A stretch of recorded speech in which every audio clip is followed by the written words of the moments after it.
Halo YouTube, jumpa lagi dengan di sini, dan di sini.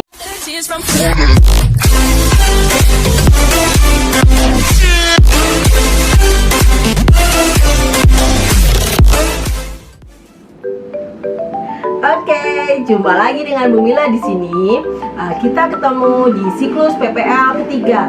Ini adalah siklus PPL di Universitas Hamzanwadi yang terakhir. Sebelumnya Bu Mila ucapkan kepada Bapak dosen pembimbing, Bapak Muhammad Jazir, dan Bapak guru pamong saya, Bapak Marzuki, yang telah senantiasa memberikan masukan dan bimbingan serta arahan dalam PPL saya.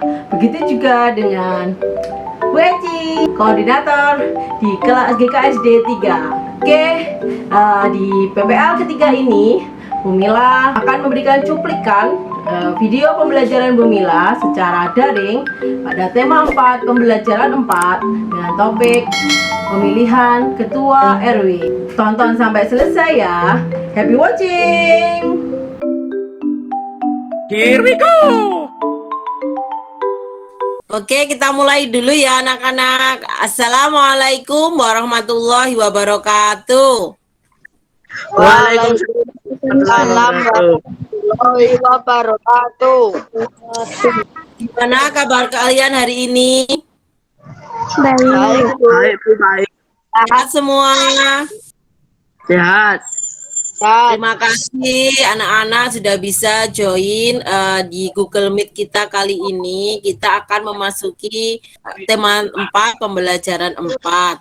Sebelum kita mulai pembelajaran kita kali ini, kita akan mulai dengan berdoa dulu sebagai wujud rasa syukur kita kepada Allah. Mas Kakak silakan dipimpin Mas berdoanya. Berdoa mulai. Semawar juga nih Pahma. Amin. Amin. Terima kasih Mas Kakak sudah mau untuk memimpin berdoa. Oke, Bu Mila absen dulu ya. Yang ikut Google Meet kita kali ini sudah masuk semua ya kelihatannya. Mbak Clarissa ada, Mbak Odelia ada, Mas Kakak ada, Mas Adit ada, Mas Farhan juga ada. Terima kasih semua sudah bisa join. Tetap melaksanakan protokol kesehatan ya, 5M. Masih ingat kan 5M apa saja? Ya. Memakai masker, jaga jarak, menjaga jarak, mencuci tangan, mencuci tangan, mengurangi aktivitas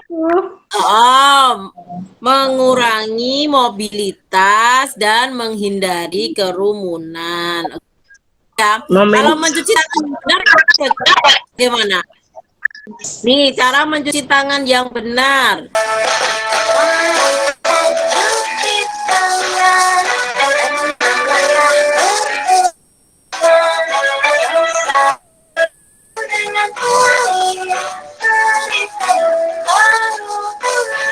Oke, tadi ya bagaimana cara mencuci tangan yang benar. Jadi ada 6 langkah.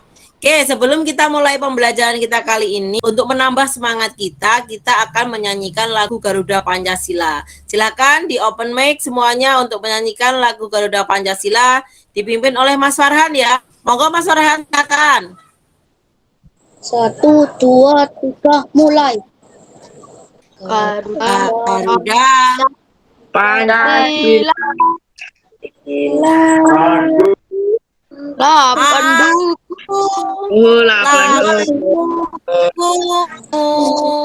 Terima kasih Mas Farhan sudah mau memimpin. Ya, sekarang kita tepuk PPK dulu. Bisa semua tepuk PPK? ya Bu. Tepuk PPK. Religius, nasionalis, gotong royong, integritas, PPK. Oke, terima kasih sekali. Kita hari ini sampai di pembelajaran 4. Kemarin kita di Pelajaran 3 sudah membahas tentang pantun. Oke, ciri-ciri pantun itu apa? Memiliki 4 baris. Terdiri dari, masih ingat? Sampiran dan apa, Mbak? Isi.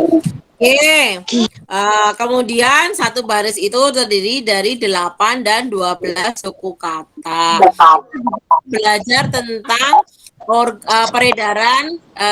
peredaran darah pada hewan dan manusia.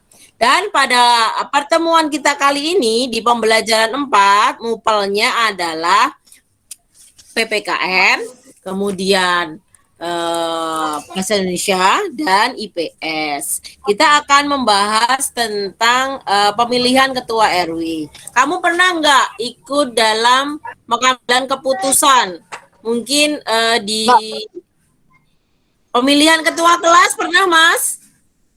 Pernah, Bu? Memilih. Oh iya, oke, pernah memilih ketua kelas. Sekarang kita akan melihat pemilihan ketua RW. Bu Mila, share screen dulu ya. Oke, kita akan membahas tema 4. Sehat itu penting. Subtema 2, pembelajaran 4. Muatan pembelajarannya adalah PKN, Bahasa Indonesia, dan IPS. Oke. Kade yang akan kita capai adalah menggali isi amanat pantun yang disajikan secara lisan dan tulis dengan tujuan untuk kesenangan. Kemudian memahami interaksi manusia dengan lingkungan dan pengaruhnya terhadap pembangunan sosial, budaya, dan ekonomi. Sedangkan PPKN-nya kita akan memahami makna tanggung jawab sebagai warga masyarakat. Tujuan pembelajaran kita kali ini adalah melalui melihat gambar dan penjelasan guru tentang keputusan bersama, peserta didik dapat mengidentifikasi pengambilan keputusan. Setelah memahami contoh keputusan bersama, peserta didik dapat menceritakan tata cara pemilihan ketua RW. Dengan membaca teks, peserta didik dapat mengidentifikasi aktivitas pemilihan ketua RW dan pembangunan sosial budaya dengan benar. Terakhir, nanti kalian akan membuat pantun hasil karya sendiri. Oke, kamu lihat gambar di sini. Gambar apa itu? Gambarnya pemilihan ketua RW. Gambar itu gambar apa? Gambar sedang Oke, sedang rapat, betul. Kamu pernah mengamati pelaksanaan ketua RW di desamu, di daerahmu?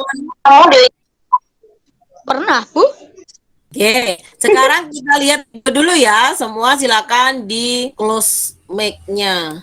Assalamualaikum warahmatullahi wabarakatuh. Halo sahabat pintar, sebagai warga masyarakat, kita bertanggung jawab untuk mengamati pelaksanaan pengambilan keputusan. Pengambilan keputusan bersama dapat dilakukan melalui musyawarah untuk mufakat. Namun demikian, apabila tidak mencapai mufakat, maka dapat dilakukan dengan voting. Cara pemilihan ketua RW diatur dalam peraturan daerah. Jadi, tata caranya dalam pemilihan ketua RW, kamu membentuk panitia pemilihan dulu, kemudian mendaftarkan calon ketua RW. Setelah itu, menyelenggarakan pemilihan ketua RW, dan setelah terpilih, kamu adakan pelantikan. Kalau secara musyawarah tidak kita temukan solusinya, tidak ketemukan siapa yang harus jadi ketua RW, kita ambil dengan voting. Apa itu voting? Voting adalah pemilihan suara terbanyak. Yang bisa membaca ini, Odelia bisa? Iya. Kelihatan. Masyarakat memiliki tanggung jawab terhadap lingkungan sosialnya. Kami telah mengetahui bahwa salah satu bentuk tanggung jawab di masyarakat adalah berperan serta dalam proses pengambilan keputusan, misalnya dalam pemilihan ketua RW atau kepala desa. Selain di masyarakat, sebagai siswa kamu juga memiliki tanggung jawab di sekolah. Oke, jadi tanggung jawab itu tidak hanya di masyarakat, tapi juga di sekolah. Apa tanggung jawab kamu di sekolah? Belajar dengan tekun. Belajar dengan Apalagi? tekun, menjaga kebersihan sekolah, misalnya dengan membuang sampah pada tempatnya dan melaksanakan piket kelas. Oke, nanti Mbak Clarissa ya yang memimpin diskusinya ya. Bisa Mbak Clarissa? Nanti Ya, Bu. diskusinya dipimpin. Oke. Silakan Mbak Clarissa untuk memulai memimpin diskusinya. Teman-teman, mari kita berdiskusi mengerjakan LK yang sudah di-share. Kita mulai dari LKPD 1 ya. Bagaimana cara penentuan ketua RW yang benar?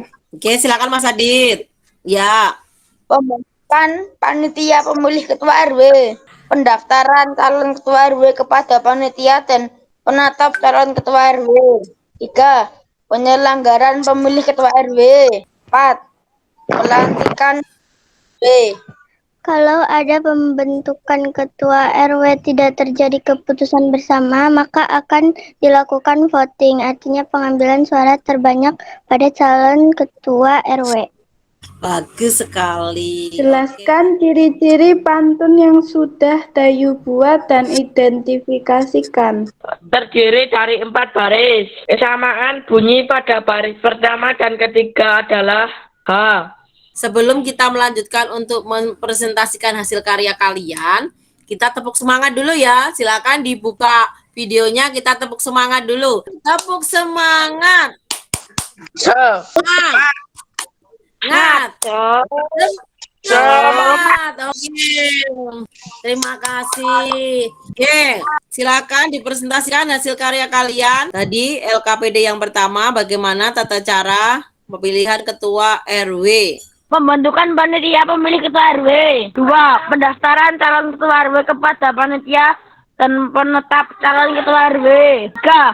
Penyelenggaraan pemilih ketua RW. 4. Pelantikan ketua RW. Silakan Mas Kakak untuk mempresentasikan LKPD yang ketiga, ciri-ciri pantun. Terdiri dari 4 baris. Kesamaan bunyi pada baris pertama dan ketiga adalah H. Kesamaan bunyi pada baris kedua dan keempat adalah A. Jumlah suku kata dalam setiap baris yaitu 8 sampai 12 suku kata. Terima kasih kalian sudah mempresentasikan semua hasil karya kalian. Kita sampai di tahap akhir pembelajaran kita akan menganalisis dan mengevaluasi. Nanti evaluasi akan Bu Mila kirim di link kuisis, kalian cek grup WA dan bisa kalian kerjakan di sana.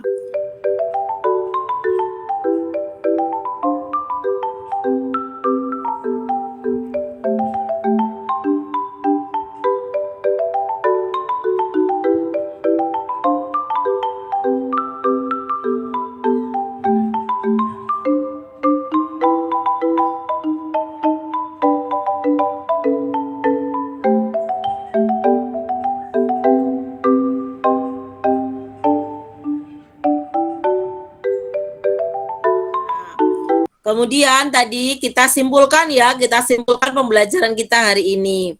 Jadi tadi kita sudah mempelajari tentang bagaimana cara memilih ketua RW yang betul.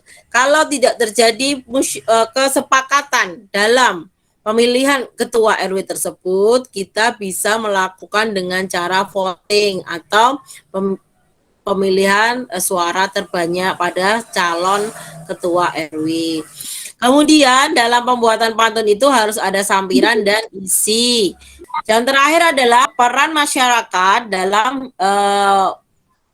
kehidupan sosial budaya di Indonesia. Jadi kamu sebagai siswa bisa berperan aktif dan tetap belajar dengan tekun dan penuh semangat. Pertemuan berikutnya di pembelajaran 5, kita akan belajar tentang faktor-faktor yang mempengaruhi kesehatan peredaran darah. Apa saja faktor-faktornya itu dan gangguan-gangguan yang terjadi pada peredaran darah. Sebelum kita akhiri, silakan Mbak Ordelia untuk memimpin doanya. Doa mulai 1, 2, 3. Tadi kita berdoa dulu. Subhana Allahumma bika asyhadu alla la La ilaha illa anta astaghfiruka. Astaghfiruka wa atubu ilaik. Terima kasih anak-anak. Sampai jumpa di pertemuan berikutnya. Assalamualaikum warahmatullahi wabarakatuh. Waalaikumsalam warahmatullahi wabarakatuh. wabarakatuh.